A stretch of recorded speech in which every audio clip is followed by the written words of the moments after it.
Hello दोस्तों, नमस्कार। कैसे हैं आप सभी।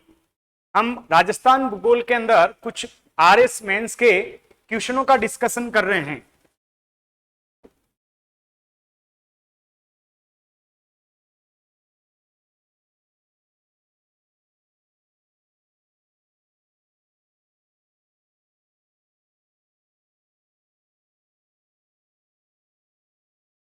इसके अंतर्गत आपके क्या है कि कोई भी क्वेश्चन है उसका आंसर किस प्रकार से लिखा जाए, अच्छे मार्क्स कैसे दे एग्जामिनर, तो उसके लिए आपको क्या क्या करनी चाहिए, कौन से फैक्ट डालने चाहिए। अक्सर कहा जाता है कि आप सामान्य आंसर लिख के आ जाओ, आपको नंबर देगा। क्यों देगा भाई एग्जामिनर नंबर? एग्जामिनर नंबर आपको तभी देगा जो आपकी पॉलिसी है, उस पॉलिसी के अंदर जो जो फैक्ट उन्होंने यूज किए हैं वो फैक्ट आपके क्या आंसर में आने चाहिए। साथ ही आपके सारा आंसर क्या स्ट्रक्चर होना चाहिए, पहले क्या आना चाहिए, बाद में क्या आना चाहिए, तीसरे पे क्या आना चाहिए, चौथे पे क्या, निष्कर्ष क्या आना चाहिए। ये सारी चीजें होगी तभी आपके आंसर को क्या पुष्ट माना जाएगा और नंबर दिया जाएगा। जैसे आज की क्लास के अंदर हम एक क्वेश्चन का डिस्कशन करते हैं, तो आइए शुरू करते हैं। प्रश्न संख्या लिखिए।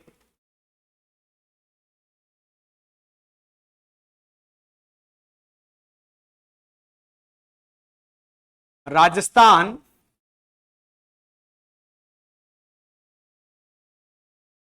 हस्तशिल्प नीति 2022 के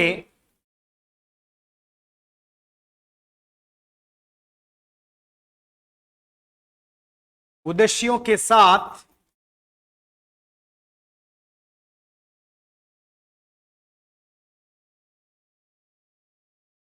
विशेषता या आपके प्रावधानों की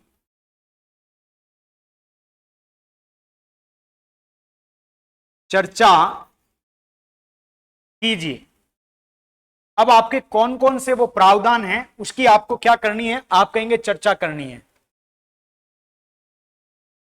उसके आपके प्रावधानों की चर्चा करनी है।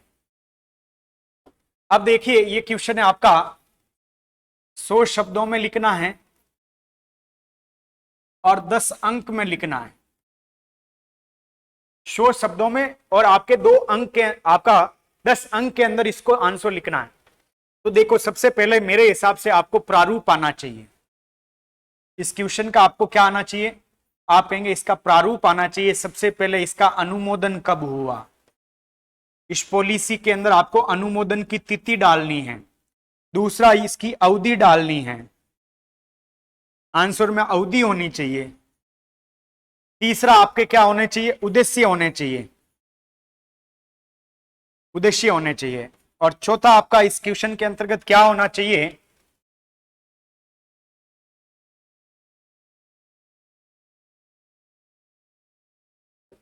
चौथा आपका इसमें होना चाहिए या तो प्रावधान ले लीजिए या इसकी विशेषताओं को लीजिए, और फिर पांचवा आपका निष्कर्ष होना चाहिए। क्या होना चाहिए, निष्कर्ष होना चाहिए। एक क्वेश्चन के अंतर्गत हर एग्जामिनर आपसे ये चीजें देखना चाहेगा, क्योंकि वो भी आपके की पॉइंट लेके बैठा है आंसर चेक करने के लिए। तो आपके पास ये सारी चीजें होनी चाहिए, तभी आपको आंसर में अच्छे मार्क्स मिल पाएंगे। दूसरा यह है कि हर व्यक्ति इस प्रकार के क्वेश्चनों में क्या है, औसत आंसर लिखने की कोशिश करता है। औसत आंसरों में कैसे आपका कि भाई हस्तशिल्प का है तो हस्तशिल्प को बढ़ावा देना, यहाँ पे उद्योगों को लगाना, ऐसे स्टेटमेंट लगाना करना, ये सारी चीजें करता जाएगा। तो एग्जामिनर को लगेगा कि ये क्या कर रहा है, लपबाजी कर रहा है, इसको मार्क्स नहीं दिए जाए। क्योंकि आपके पास फैक्ट होंगे तो आपका आंसर क्या हो जाएगा, और ज्यादा पुष्ट हो जाएगा। किसी ने बोला कि इसका आंसर नहीं आए तो उसको कैसे लिखें, वो तो हर कोई लिख सकता है। आपको इस आंसर में क्या क्या डालना है वो चीजों पे ध्यान देना बहुत ज्यादा जरूरी है। तो आइए इसका आंसर लिखने की कोशिश करते हैं आपके सामने लाइव। लिखिए सबसे पहले आपका इसका उत्तर।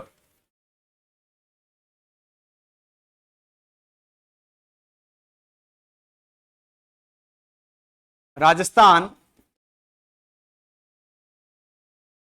आपका राजस्थान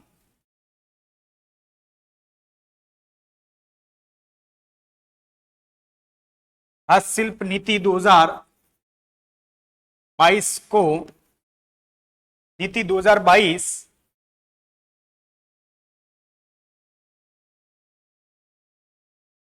का 22 का अनुमोदन 17 सितंबर 2022 को किया गया था, जिसकी अवधि जिसकी आपके अवधि जिसकी अवधि जिसकी अवधि आपके 31 मार्च 2026 तक, कितनी अवधि है? तो आप कहेंगे 31 मार्च 2026 तक इसकी क्या है? अवधि है। फिर इसके बाद इसके प्रावधान कौन से हैं? तो आप लिखिएगा प्रावधान, नहीं उद्देश्य।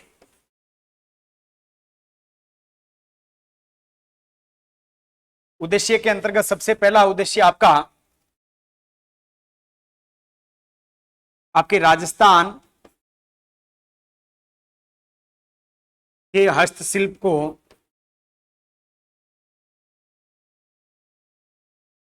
राज्य, राष्ट्रीय और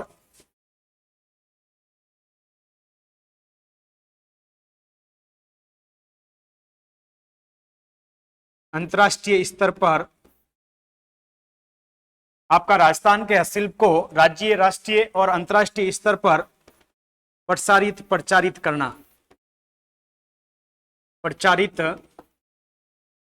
करना। फिर आपका दूसरा राज्य की लुप्त होती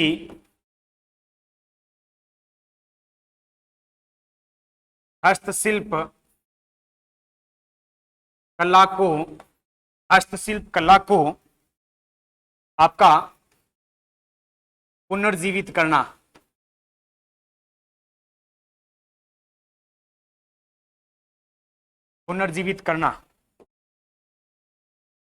आपका तीसरा, राज्य में हस्तशिल्प कला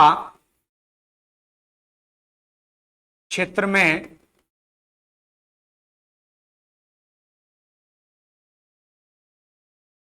नए रोजगारों का क्या करना? आप कहेंगे नए रोजगारों का सृजन करना, रोजगारों का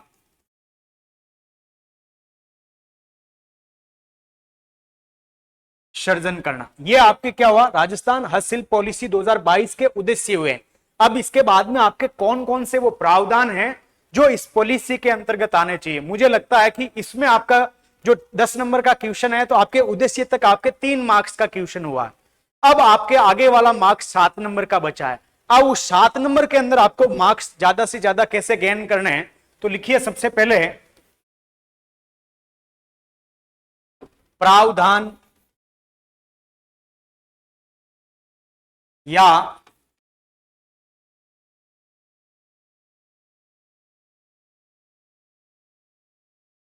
आपके प्रावधान या आपके विशेषताओं को इसके अंतर्गत लिखिए। अब वो कौन सी विशेषता या कौन से प्रावधान है उसके बारे में लिखिएगा। सबसे पहले लिखिए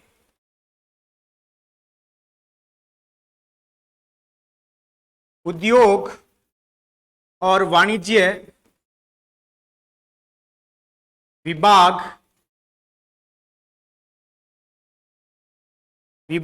के द्वारा राज्य में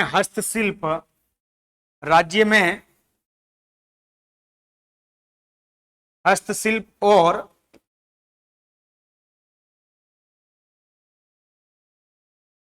हथकरघा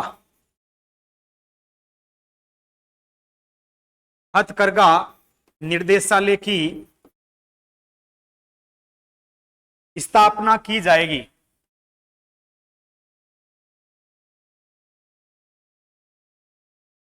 जिसका कार्य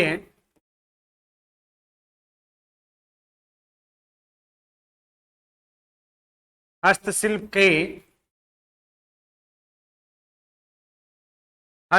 के विपणन को बढ़ावा देना।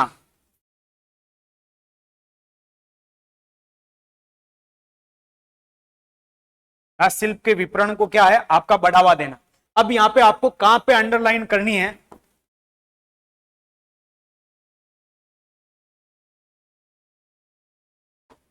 यहां पे इसको अंडरलाइन करना है। फिर इसके बाद में आपका दूसरा पॉइंट लिखिए,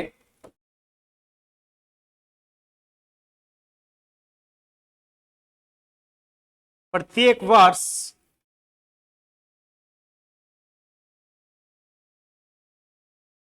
राष्ट्रीय स्तर पर दिसंबर माह में हस्तशिल्प सप्ताह का आयोजन, हस्तशिल्प सप्ताह का आयोजन किया जाएगा। आयोजन आपके क्या है, प्रत्येक वर्ष दिसंबर माह में नेशनल लेवल के ऊपर क्या किया जाएगा, हस्तशिल्प सप्ताह का आयोजन आपका प्रत्येक वर्ष किया जाएगा। अब इसके अंतर्गत जिसमें हस्तशिल्प क्षेत्र में उत्कृष्ट कार्य करने वाले को, उत्कृष्ट कार्य करने वाले को पुरस्कृत किया जाएगा।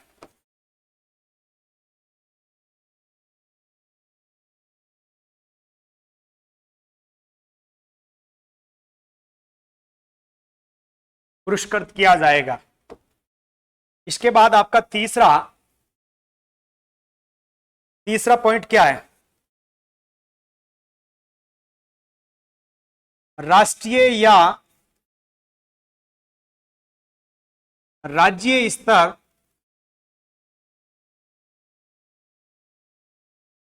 पुरस्कृत से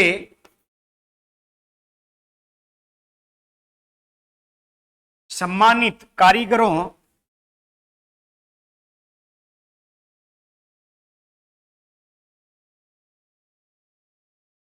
बुनकरों आपका शिल्पियों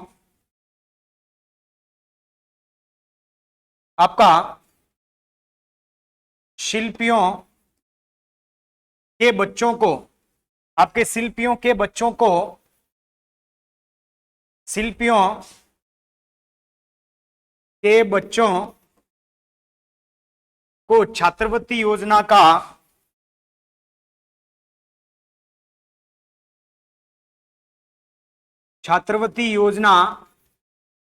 का लाभ दिया जाएगा। यह भी प्रावधान इसके अंतर्गत आपका क्या है, शामिल किया गया। फिर आपका चौथा प्रावधान लिखेंगे, रिको द्वारा हस्तशिल्प पार्क जोधपुर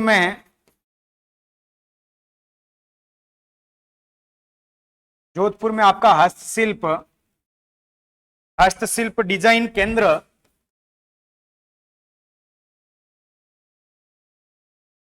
तथा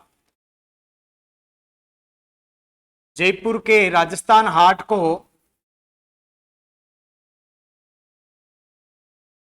आपका जयपुर है, इसके राजस्थान हाट को हस्तशिल्प आदर्श हाट के रूप में, हस्तशिल्प आदर्श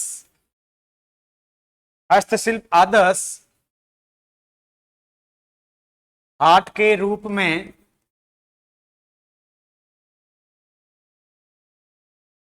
विकसित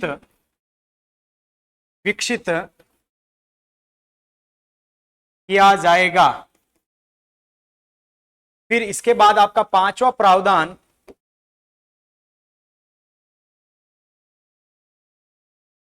लिखेंगे, कारीगरों बुनकरों व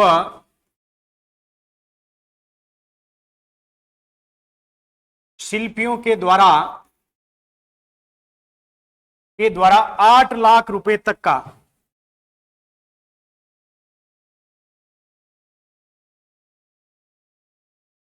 का ऋण लेने पर 100% ब्याज अनुदान राज्य सरकार द्वारा, ब्याज अनुदान राज्य सरकार के द्वारा, आपका दिया जाएगा। ठीक है, अगला आपका 6 नंबर, तो लिखेंगे हस्तशिल्प उत्पादों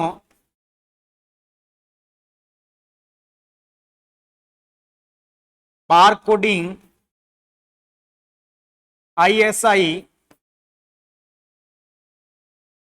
आपका हॉलमार्क ISI बारकोडिंग हॉलमार्क व डिजाइन इत्यादि का ब्रांड बनाकर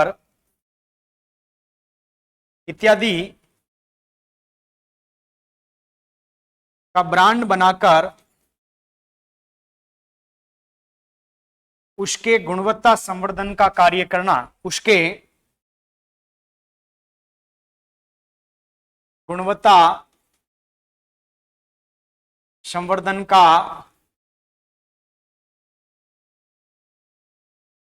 कार्य करना। फिर इसके बाद में आपका सातवां क्या लिखेंगे राज्य में हस्तशिल्प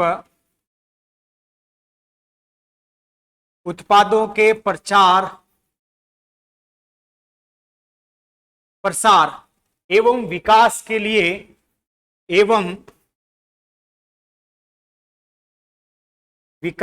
लिए CSR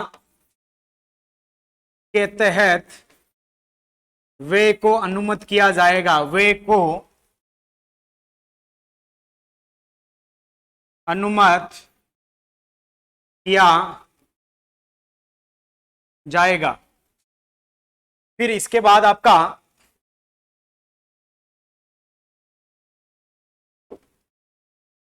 8वां सामाजिक सुरक्षा के लिए कारीगरों, बुनकरों व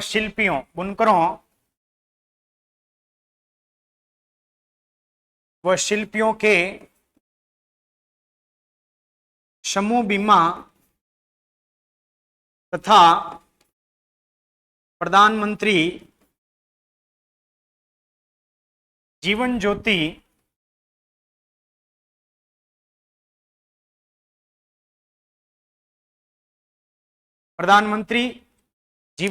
बीमा योजना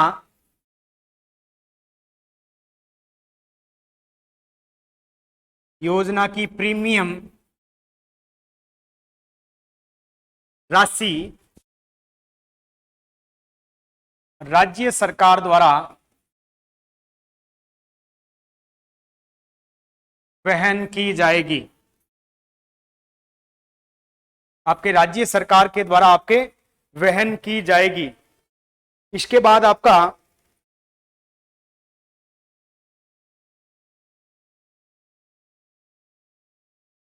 फिर आपके राजस्थान सरकार क्या करेगी, आपका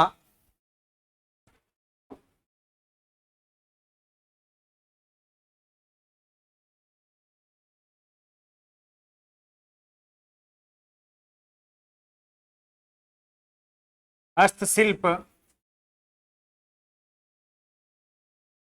के प्रसार के लिए आपका कहेंगे हस्तशिल्प के प्रसार के लिए ई विपणन,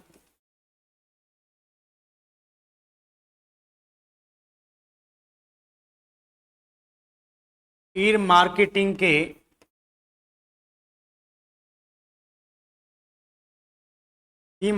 के प्रयास करेगी। तो ये तो आपके क्या हो गए, पॉइंट हो गए। अब क्या लिखेंगे, लिखेंगे वस्तुतः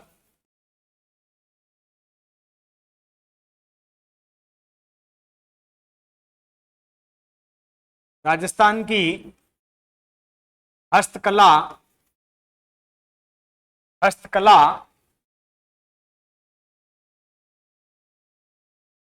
विश्व प्रसिद्ध, वस्तुतः राजस्थान की हस्तकला आपके क्या है, विश्व प्रसिद्ध है। इससे राज्य में नए रोजगारों के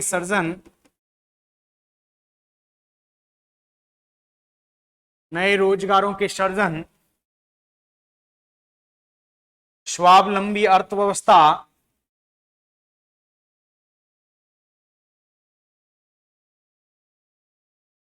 तथा सतत विकास लक्ष्यों की पूर्ति और